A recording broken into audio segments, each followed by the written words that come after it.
6 दिसंबर 1956 को बाबा साहब ने इस दुनिया को अलविदा कह दिया।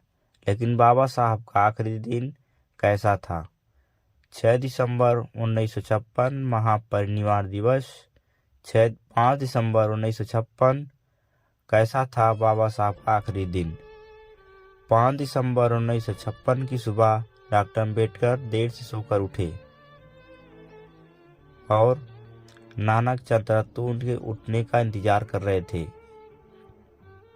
बाबा साहब के उठने के बाद रत्तू ने दफ्तर जाने की इजाज़त मांगी। घर में बाबा साहब और उनकी दूसरी पत्नी सविता अम्बेडकर और डॉक्टर मालवंकर थे।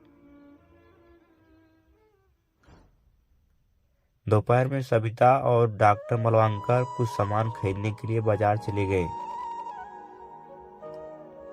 लेकिन काफी देर तक नहीं लौटे। उस समय बाबा साहब घर पर ही थे। तब तक ही सविता अम्बेडकर बाजार से नहीं लौटी थी।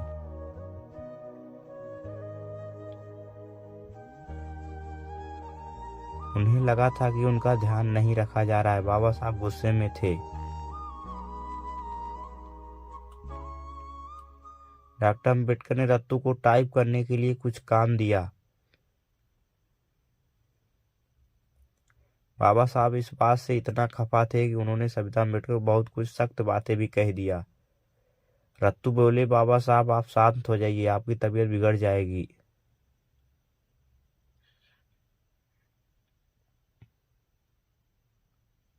उसी रात करीब 8 बजे जैन धर्म का एक प्रतिनिधिमंडल उनसे मिलने आया।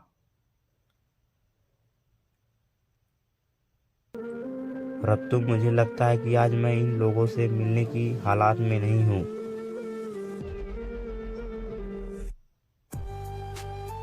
करीब 8:20 पर बाबा साहब का बाथरूम गए। वे काफी थक चुके थे। पास के ही सोफे पर बैठे और आंखें बंद कर ली। कुछ मिनटों तक शांत रहे। जैन नेता उनके चेहरे की ओर देख रहे थे। थोड़ी देर बाद बाबा साहब ने सिर हिलाया। जैन नेताओं ने कुछ देर बातचीत की। ये लोग अगले दिन एक कार्यक्रम में बाबा साहब को न्योता देने आए थे। जी शुक्रिया, अगर सेहत से इजाज़त दी तो मैं आपके कार्यक्रम में जरूर आऊँगा। इसी समय डॉक्टर मालवंकर उनको चेकअप किया। जैन प्रतिनिधि मंडल के जाने के बाद रत्तू ने बाबा साहब के पैर दबाए। बाबा साहब बोले, रत्तू क्या तुम मेरे सिर तेल लगा सकते हो? हाँ हाँ, क्यों नहीं बाबा साहब, रत्तू ने कहा। बुद्धं शरणं गच्छामि, बुद्धं शरणं गच्छामि, बुद्धं शरणं गच्छामि।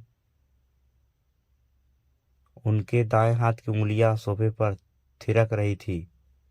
रत्तू, जरा इस गाने का रिकॉर्ड रेडियोग्राफ पर बजाओ, बाबा साहब ने सांस खींचते हुए कहा।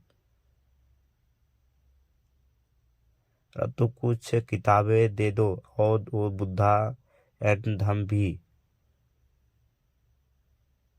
उसके परिचय भूमिका पर कुछ काम करता है।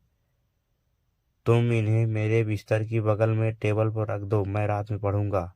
थोड़ी देर बाद उनको रसोइया सुदामा आया और पूछने लगा कि बाबा साहब आप क्या खाएंगे? बाबा साहब ने कहा, केवल थोड़ा चावल खाएंगे। रसोइया दूसरी बार उन्हें बुलाने आया था। वो उठे और डाइनिंग रूम में गए। वो अपना सिर रत्तू के कंधे पर रखकर वहां गए थे। जाते हुए अलमारियों से कुछ किताबें भी निकाली। उन्होंने किताबें टेबल पर रखने के लिए कहा। खाने के बाद कमरे में आए बाबा साहब कुछ देर तक कबीर का गाना गाते रहे। चला कबीरा तेरा भाव सागर डेरा, चला कबीरा तेरा भाव सागर डेरा। बाबा साहब ने इस तरीके से गाना गाया। कुछ देर तक वे यूं बुदबुदाते रहे और फिर बेडरूम में चले गए। अब उन्होंने टेबल पर रखी किताबों की ओर देखा। तब बुद्धा हिज धम्म भूमिका पर कुछ देर तक काम फिर किया। फिर किताब पर ही हाथ रखकर वो सो गए। अगली सुबह जब सविता अम्बेडकर हमेशा की तरह उन्हें उठाने के लिए बिस्तर की ओर देखा, बाबा साहब के पैर को हमेशा की तरह कुचल गए। बाबा साहब कई बार ऐसे ही सो जाते थे, लेकिन कई बार बोलने पर बाबा साहब ने इसका कोई जवाब नहीं दिया। सविता अम्बेडकर को एहसास हुआ कि बाबा साहब के शरीर में कोई हरकत नहीं है और वे जोर जोर चिल्लाई। उन्होंने तुरंत अपनी कार नानक चंदूरथ को लेने के लिए बोली। कुछ देर बाद रत्तू आए और देखा सविता अम्बेडकर सोफे पर पड़ी रो रही थी। वे बिलख रही थी, बाबा साहब दुनिया चले गए। रत्तू ने बाबा साहब की छाती पर मालिश कर हृदय को हरकत में लाने की कोशिश की। हाथ पैर हिलाया, उनके मुंह में कुछ लिक्विड डाला, लेकिन कुछ नहीं हुआ। बाबा साहब शायद रात में सोते समय ही गुजर गए थे। बाबा साहब उठिए ना, कुछ बोलिए ना बाबा साहब, देखो मैं आ गया, मुझे कुछ काम बताइए। बाबा साहब, रत्तू जोर जोर से रोने लगे। रत्तू जोर जोर से रोने लगे। सविता के रोने की आवाज़ तेज हो चुकी थी। कुछ देर बाद रत्तू ने करीबियों को दुखद सूचना देनी शुरू की। कहा जाता है कि सूचना मिलते ही प्रधानमंत्री नेहरू 26 अलीपुर रोड पहुंच गए थे। नेहरू यहाँ नहीं चाहते थे कि बाबा साहब का अंतिम संस्कार दिल्ली में हो, क्योंकि दिल्ली में वर्ण व्यवस्था के कट्टर समर्थक और बड़े वाले ब्राह्मणवादी गांधी थे। नेहरू नहीं चाहते थे कि दिल्ली में गांधी से बहुत कदर रखने वाले अम्बेडकर की समाधि में बने, क्योंकि वे पार्टी और विचारधारा के लिए चुनौती बन गए थे।